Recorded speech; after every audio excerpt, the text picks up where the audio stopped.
नमस्ते दोस्तों, स्वागत है आप सबका स्पेशली ब्लॉग में। मैं हूं आपका दोस्त पूजा, स्वागत करती हूँ सभी के मेरे चैनल पर। तो दोस्तों कैसे हो, उम्मीद करते हो सभी अच्छे होंगे। तो दोस्तों मैं यहाँ पे ठीक ठाक हूँ और आज का जो तबीयत है मेरा वो ठीक नहीं है, थोड़ा सा ख़राब हो चुका है। यहाँ पे सुबह सुबह का टाइम है, छोटू बोल रहा है उसे हेल्प करना है मेरा। तो फिर मैंने सोचा कि चॉपर में प्याज काट के दे दूँ उसे, थोड़ा सा जो है चलाने में हाथों में दर्द हो जाएगा तो थोड़ा सा जो है चुप रहेगा। तो वो खुशी खुशी प्याज को चॉप करके दे रहा था और मुझे बनानी थी यहाँ पर सब्जी। तो देखिए सब्जी मैंने आज जो है मंगोड़ी का बना लिया है, कुछ इस तरीके से दाल को पीसने के बाद में। और इस तरीके की सब्जी है ना बहुत अच्छी लगती है, क्योंकि दाल खाना मुझे थोड़ा सा अजीब सा लगता है।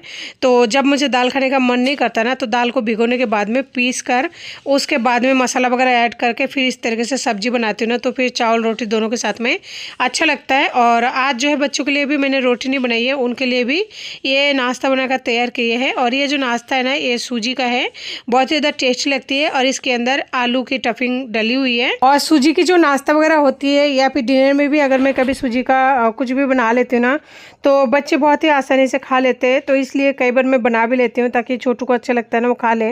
और अभी वो छोटा भी है ना, इस वजह से। तो दोस्तों अभी हो रही है फाइनली दोपहर का टाइम, सुबह के बाद में यहाँ पे मैं बना रही हूँ जूस। और सोनू जो है आज थोड़ा सा जल्दी ट्यूशन गए हुए हैं, क्योंकि उसे आज मैडम ने जल्दी बुलाया, शायद उनका कोई काम होगा इस वजह से। तो ये जूसर मशीन को मैं ना कई बार ऐसा सोचती हूँ रख दूँ, लेकिन हर बार नहीं रखना होता है। कोई ना कोई काम ऐसा आ ही जाता है, जैसे कि अनार का जूस बनाना हो या फिर मौसमी का।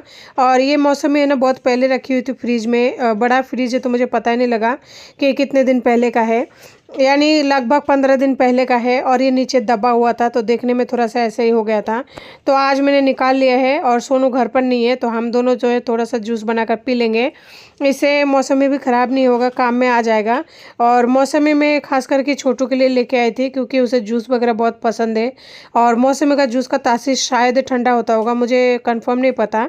तो मैं सोनू को नहीं देती हूँ, बहुत ही कम देती हूँ। जिस टाइम उसका तबीयत बिल्कुल परफेक्ट रहती है ना उसी टाइम देती हूँ, नहीं तो उसको नहीं देती हूँ। क्योंकि अगर उसे जूस दे देती हूँ ना, जैसे अभी दिया, तो 1 घंटे के अंदर उसे जुकाम लग जाती है और उसे एलर्जी का प्रॉब्लम है। मैंने डॉक्टर से चेकअप कराया था, तो इसलिए मुझे थोड़ा सा परहेज करनी पड़ती है उसके लिए। और इससे पहले भी ना मुझे उसका 2 चेकअप करवा लेना चाहिए था, लेकिन मैंने अभी तक उसका चेकअप नहीं करवा पाई हूँ, क्योंकि मुझे टाइम ही नहीं मिल पा रहा था। हॉस्पिटल तो हज़ारों बार जा रही हूँ, ऐसा कोई दिन नहीं जाता, लगभग एक दिन छोड़ के एक दिन मुझे हॉस्पिटल जाना ही पड़ता है। दोनों बच्चों की वजह से या फिर मेरी वजह से, मतलब हम तीनों को कुछ ना कुछ कभी ना कभी होता ही रहता है। पता नहीं क्या, मतलब क्या कहूँ, मैं कुछ समझ नहीं पाती हूँ। और इतने बुरे दिन बुरे दशा मेरी आज से नहीं चल रही है, बहुत दिनों से चल रही है। बस ये है थोड़े दिनों से मैं आप लोगों के साथ शेयर कर रही हूँ, यानी कि साल 2 साल से मैं जो है आप लोगों के साथ शेयर कर रही हूँ। इससे पहले मेरे साथ बहुत ही बड़ी बड़ी कांड होते रहती थी, और इसी तरह है ना इससे ज़्यादा ही मैं परेशान होती रहती थी, क्योंकि उस टाइम छोटू बहुत छोटा था, इस वजह से वो चल नहीं पाता था। उस टाइम सोनू भी गोदी में था, क्योंकि दोनों बच्चे मेरे बराबर का एज का है, कोई ज़्यादा फ़र्क नहीं है। तो इसमें बहुत ज़्यादा परेशानी हो जाती है, खास करके तब जब इंसान अकेले होना, यानी अकेले औरत और 2 बच्चा, ऊपर से पैसे का आपके पास कोई तामझाम नहीं है, तो बहुत बड़ी मुसीबत हो जाती है। और ना ही आपके पास कोई साधन है, रात बिरात कहीं भी जाना कहीं भी आना, बहुत सारी परेशानी हो जाती है। ना तो रात का 2 बजना ये देखना है, ना तो रात का 1 बजना देखना है, बस बच्चों को उठाओ और निकल पड़ो, कोई भी इमरजेंसी हो तो ऐसे आदमी चले गए, कोई बात नहीं, भगवान जो करता है अच्छे के लिए करता है। मुझे यकीन है उनके हर एक बातों पर। डॉक्टर ने बोला था, जैसे बीच में उसका लिवर में इन्फेक्शन हुआ था ना सोनू का, तो डॉक्टर ने बोला था दवाई खत्म हो जाए तो एक बार है ना उसे चेकअप करवा ले जाना, और दोबारा और मेडिसिन वगैरह मतलब देना पड़ेगा, या कुछ भी जो भी हो उनका प्रोसेस। मैं नहीं जा पाई थी, क्योंकि पैसे का तंगी की वजह से अगर मैं डॉक्टर के पास जाऊँगी तो कोई ना कोई दवाई जरूर लिखेंगे, और चेकअप वगैरह में बहुत सारे पैसे लग जाते हैं। एक जाँच करवाने में सोनू का एक तो 1800 रुपये का लगा था, एक 1500 रुपये का, जो कि मैंने आप लोगों के साथ शेयर भी किया था। बहुत महंगे महंगे जाँचें होती है, और इतने सारे पैसे मेरे पास फ़िलहाल है नहीं, और फिलहाल वो घर पर भी बैठा हुआ है। तो मतलब चारों तरफ से एक औरत के दिमाग में अगर इस तरह से टेंशन और फिक्र भर जाते हैं ना, तो इंसान डिसाइड नहीं कर पाता है कि घर का काम करे या जिंदा है कि मर गया, मतलब सूझ बूझ सब कुछ खोया हुआ रहता है। बस कुछ लोगों का आशीर्वाद होता है, कुछ लोग इस तरह से बोलते हैं कि पॉजिटिव रहो, सही सब होगा, सब कुछ सही हो जाएगा, बस आप थोड़ा सा धीरज रखो, बस उन्हीं की बातों पर यकीन है। दोस्तों इतनी बुरी तरह से मैं इस टाइम टूटी हुई हूँ ना, कि कई बार नहीं, दिन में हज़ारों बार ऐसे लगता है एक एक सेकंड में कि आपको है ना कुछ कर ही लेती हूँ, नहीं तो है ना इस दुनिया में जीना मुश्किल हो चुका है, जीने का बिल्कुल ही इच्छा जो है ना पूरी तरह ख़त्म हो चुकी है, क्योंकि मेरा जो पति है ना वो मेरे गले में अपनी पत्नी को बिठा के, यानी जिसके साथ वो रह रहा है फ़िलहाल, बिठा के और गलियों में चक्कर काटता रहता है। लोग देखते हैं और मुझे बोलते हैं कि ना तुम्हारे पति तो उस औरत को लेकर तुम्हारे गलियों में घूम रहे थे, तुमने देखा क्या अपनी सौतन को। तो ऐसी बातें जब कानों में पड़ता है ना तो ऐसा मन करता है कि ना आपने कहा आपको कुछ कर लूँ, लेकिन जब बच्चों की तरफ देखती हूँ ना तो फिर अपना धीरज फिर से बंद जाती है। और आप लोगों का एक कमेंट मुझे बहुत ज़्यादा हिम्मत देती है, मुझे सोचने पर मजबूर कर देता है कि हाँ मुझे पॉजिटिव रहना है। इंसान इस हद तक गिर जाता है, उस बंदे को ये तक याद नहीं आता है कि अगर मुझे कुछ हो जाए तो बच्चों का क्या होगा, क्योंकि उस आदमी को बच्चों के प्रति भी जरा सा फीलिंग नहीं है। ना तो मेरे पास मकान है, ना कोई ज़मीन जायदाद है, कुछ भी नहीं है मेरे पास। उसके बावजूद भी वो इंसान उस औरत को गलियों में घुमाता है अपनी बाइक पे बिठाकर। कैसा लगता है ना, मैं बोलकर बयां नहीं कर सकती। मेरा कलेजा फट जाता है, आत्मा फट के है ना मुंह में निकल जाता है। लेकिन मैं छोटू की सोनू के मुंह की तरफ देखती हूँ ना, थोड़ा सा तसल्ली मिल जाती है। और यहाँ पे दोनों बच्चे खेल रहे थे, मैं यहाँ से नज़र रख रही थी, क्योंकि उस आदमी का नीयत पर मुझे ज़रा सा भी भरोसा नहीं है। अगर वो दिल चीड़ के भी निकाल के बोलेगा ना कि मैं सही हूँ, मैं तब भी यकीन नहीं करूँगी, क्योंकि वो इंसान मुझे इस हद तक मेंटली टॉर्चर कर रहा है जहाँ मैं सांस नहीं ले पा रही हूँ। आज बहुत दिनों से है ना मेरी सर में 24 घंटा दर्द रहता है, मैं बहुत ज़्यादा परेशान हो रही हूँ। ना तो जी रही हूँ ना मर रही हूँ। उनके परिवार वाले को फ़ोन करके कहती हूँ तो वो लोग कोई एक्शन भी नहीं लेते हैं। मैं बच्चे तक को नहीं छोड़ पाती हूँ, खेलने के लिए मुझे खड़ा रहना पड़ता है तब तक जब तक कि बच्चा खेल के अंदर ना आ जाए। इतनी बुरी किस्मत में है, कोई नहीं सोच सकता कि आने वाले दिनों में क्या होगा क्या नहीं होगा। जो इंसान कभी प्यार से रहा करते थे और वो इंसान इतना ज़्यादा जख्मी मतलब कर रहा है मुझे, और वो भी मेंटली तौर पर, जहाँ मैं सुध बुध खोने को मजबूर हो जाती हूँ। आज 3-4 दिन हो गए रात को ठीक से मैं सो नहीं पाती हूँ कि कहीं बच्चे को ना उठा ले जाए, कुछ करे ना। और जैसे दिन होती है तो दिन में एक आधी औरत ऐसे मिली जाती है जो बोलते हैं कि तुम्हारे पति तुम्हारी सौतन को इस गली में घुमा रहे थे और उसी दुकान से सामान दिलवा रहे थे जहाँ हमारी गलियों में है। कैसा लगता है वो मैं जानती हूँ, जिंदा रहने का कितना मन है ना वो मैं जानती हूँ। मुझे इच्छा ही नहीं होता इस दुनिया में जीने का। ये नसीब भी कितना अजीब खेल खेलती है ना। किसी के लिए ये नवरात्रा खुशी के माहौल है तो किसी के लिए मातम का माहौल है, क्योंकि मेरा यहाँ मातम का माहौल है। मेरी जिंदगी में कुछ भी ऐसा खुशी नहीं है जिसे मैं महसूस कर पाऊँ। बस एक आप लोगों का कमेंट ही है जो मुझे हिम्मत देती है और जीने की प्रेरणा हो आप लोग, बाकी और कुछ भी नहीं है सिवाय मेरी 2 बच्चों की।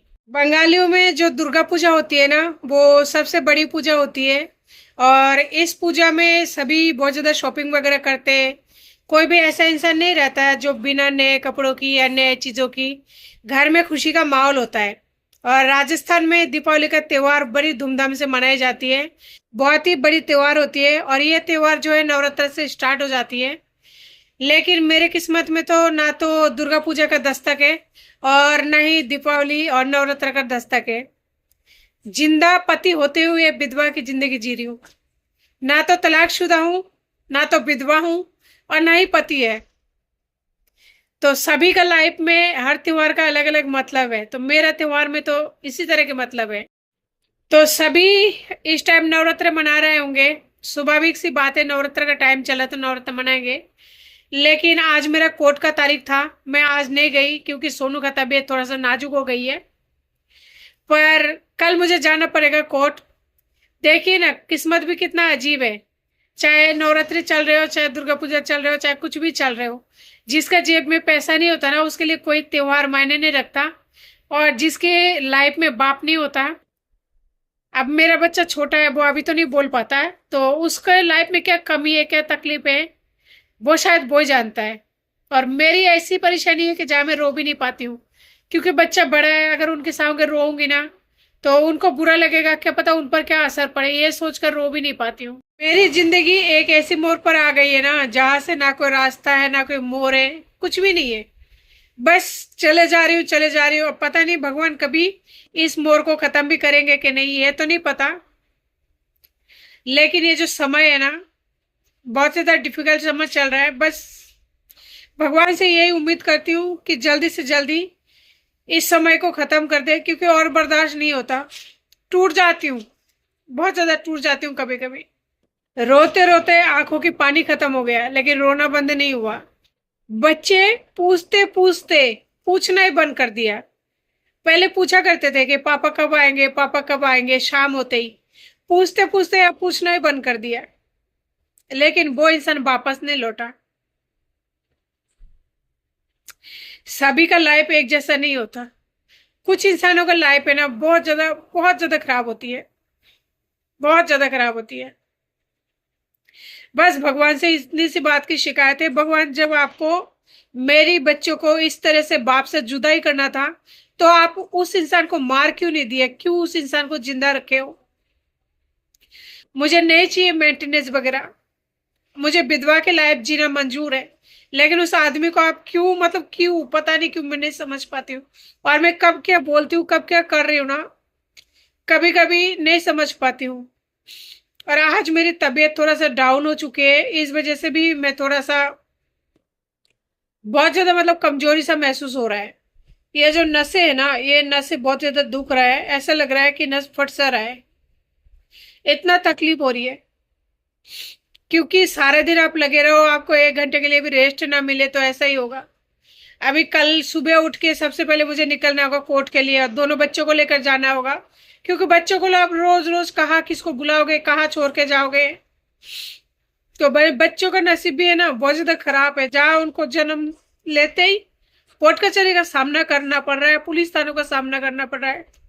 भगवान ऐसा बदकिस्मती ना किसी बच्चों को ना दे, किसी भी बच्चे को पुलिस थाना का चक्कर या कोर्ट कचहरी का चक्कर ना लगानी पड़े। बस भगवान से यही गुहार है, और कुछ नहीं कहना चाहती हूँ, क्या कहूँ। इतना ज्यादा बदकिस्मती है, जिस चीज पर हाथ रख देती हूँ ना वही भस्म हो जाती है। तो दोस्तों, बातों को ज्यादा ना बढ़ाते हुए आज की वीडियो को जो है इसी के साथ एंड करती हूँ। नमस्ते।